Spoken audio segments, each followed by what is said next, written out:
Documentaries are about the people that you meet and the stories you can tell. Stories of tragedy, laughter, hope and desperation, across faraway lands or right here in your own backyard. This podcast brings these stories to you, the listener, so that you can experience the adventures of documentary filmmaking in audio form while embarking on daily adventures of your own. Welcome to Barefoot Media's Stories Within Stories podcast with your host, Simon Holland.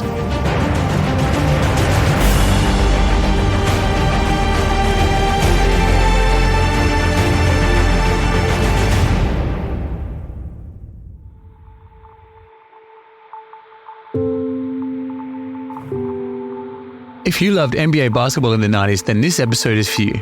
Today we are talking to the legendary Doc Atkins, the man, the myth, the legend. Doc is famous for pioneering the recruitment of American imports into the NBL. We're talking Cal Bruton, Steve Carfino, Grace and Jame Crawford, Mario Donaldson, Andre Lafleur, LeRoy Loggins, Rucker, the list goes on. And I mean, if you were parked on the couch watching those electric rivalries on a Saturday night, then we are about to hear from the man responsible. Without further ado, the legendary Doc Atkins. The reason I found out about Dr. Dave Atkins is because I was chatting to Grace, who arguably is the best import, one of the best imports that we've ever had in the NBL back in the day. And growing up in Perth, he was an absolute superstar here. And he said, you should talk to Doc Atkins, because everybody came out to the NBL because of Doc Atkins. And in the little bit of research that I did, that appears to be exactly true. Do you want to tell us a little bit how that all started? How did you find out about the NBL and then start connecting players to that? Sure. I was the state director of junior coaching in Queensland, and I came to Queensland in 1978. And my job was mainly with development of junior programs throughout the state. But ironically, at the same time, it was the lead up to the NBL. And I walked into the gym at the Auckland Flower Stadium one day, and there was a group of mature players training, and I asked who it was, and they said it was the Brisbane Bullets, and that they were going to play in the new NBL starting in February 1979. And I called around to some places to Canberra and Melbourne and so on, just to see what they were doing in preparation. And they were all pretty much loaded with at least two import players. And St. Kilda at the time essentially had the best Australian national players.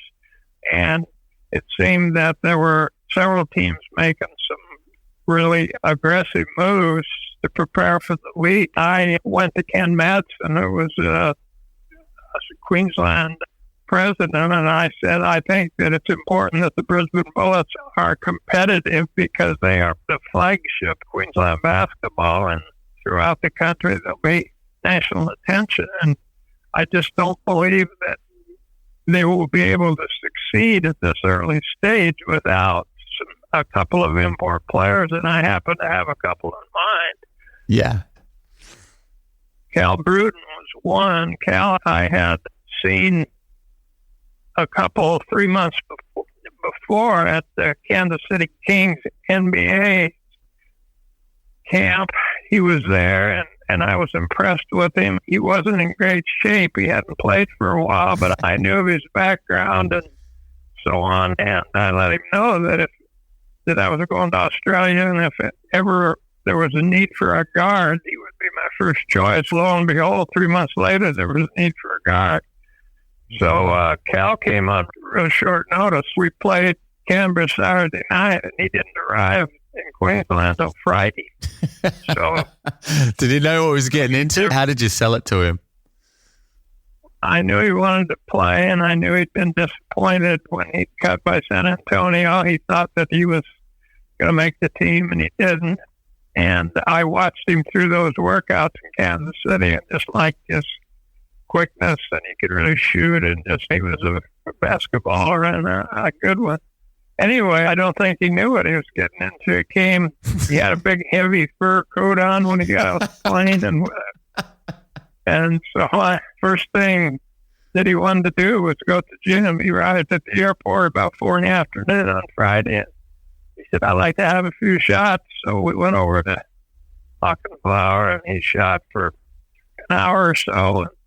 And Dan Hickard had already arrived. He was our big guy. He was 6'11". And Dan and Cal bonded. And also, I think they bonded, all things considered, pretty well with the local players. But that meant, of course, there were a couple local players that weren't going to be playing much because of those spots.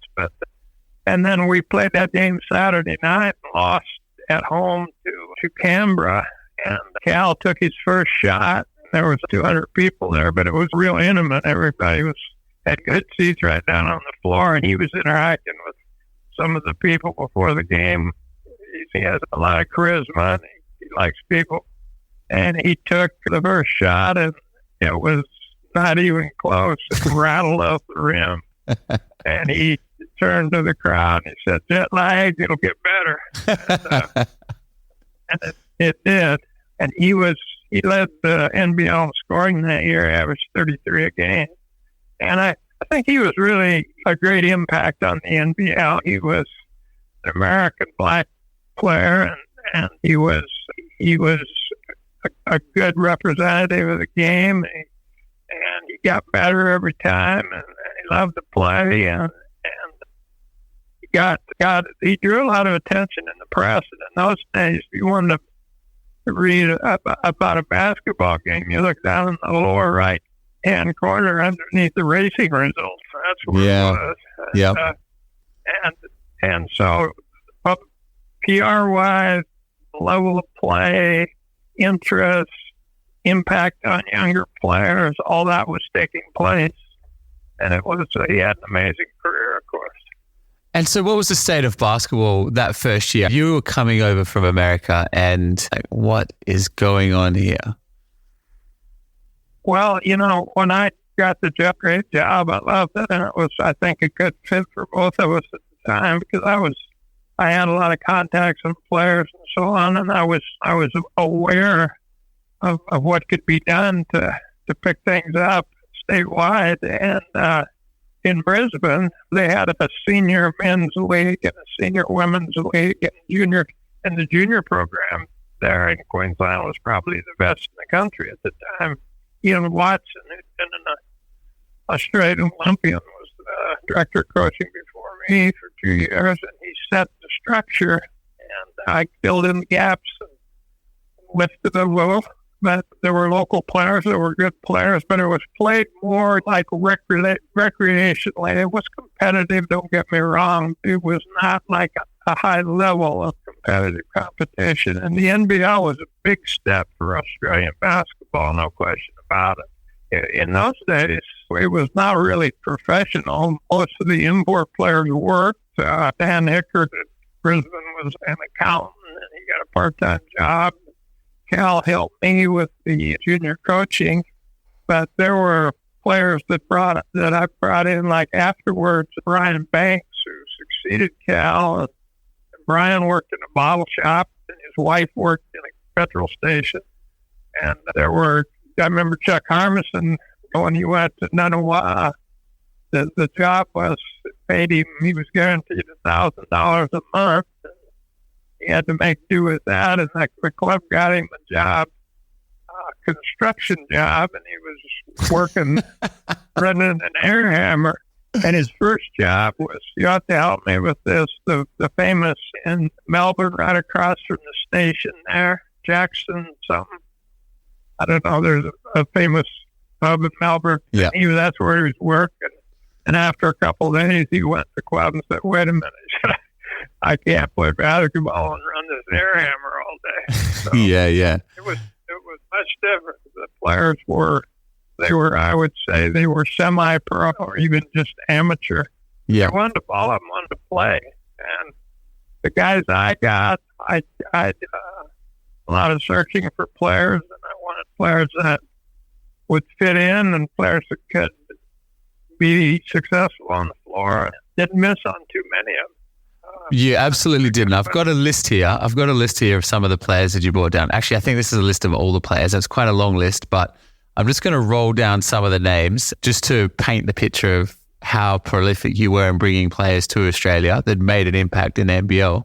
And then let's talk about a few of them as well, because a big part of this show, NBL Rewind, is to look at the impact that import players made, because it took it from a ground-based shorts game into this high-flying thing that blew up on the 92 Olympics. But let's go through the list in no particular order. Cal Bruton, Steve Carfino, recognized. Jame Crawford, Mario... James Crawford. Whoa. Yeah, James Crawford came. I established a league in Brisbane called the AAABL, and it was when I was director of coaching. It was an exchange program with the NAIA, which is a small college association of 500 schools, and they sent first 12 players for a 6-week league in Brisbane, and then 2 players played on each of the 6 clubs, and that really lifted local and state interest. James Crawford was one of those. Excuse me, Andrew, go ahead. Oh, what did he look like? See, I don't know. I'm torn. I want to. Let me fly through the list. I'll say the names and we'll come back and we'll break them down. Oh, wait. Okay. James Crawford, Mario Donaldson, Ricky Grace, Chuck Harmison. Who we got there? Ricky Jones is also Andre Lafleur, LeRoy Loggins, all-time Wayne McDaniel is still here. Actually, a lot of these guys are still here. Yeah. Who else we got? Melvin Thomas was fantastic. Marcus Timmins, Leon Trimmingham, probably one of my favorite guys ever. Donald Whiteside. There's so many names here of people that just made a huge impact, especially in that golden era, the early 90s. When you're bringing these guys out, was there anyone that came out that just, look, I can't believe you got me out here? Or did everybody just get into the groove of Australian basketball all the time? I don't know. I had some unusual situations recruiting some of those guys. I tried to tell them I did the 2 years as director of coaching, and I went back to the States for 3 or 4 years before I came back. So I had already been in Australia. I knew what the league was. I knew what was going on. I knew about what kind of player they needed. And the clubs were asking me for particular types of players, and then I would find them and just send them over there. But they didn't know a lot about it. I told them in those days there was the NBA, and if you didn't make it in the NBA, unless you were really a good big, if you were 6'9" or 6'10" or 7 foot and a good one, and you could get a high-paying job in Spain or Italy or Greece. But in Australia, it was different. And also, there was no place for guys like Bruton at 5'10", and Brian Banks at 6 feet, or James Crawford at 6'6". There was just no place for them. The CBA was going, which was a scrappy minor league. There were good players, and it was quite interesting, but there was no real bond with the NBA, so it was a dead end. So these were guys that they were good college players. They were good people in general, and they wanted to play. They loved to play, and Australia was just a great opportunity for these guys. And even though it was controversial when all the clubs started bringing import players, I think it paid off. And then the long-term plan was to be the development, and this league would provide some help in the development of younger players. And eventually, the Australian players would be the key players on the teams, and the imports would be more role players. Whereas in the 80s, statistics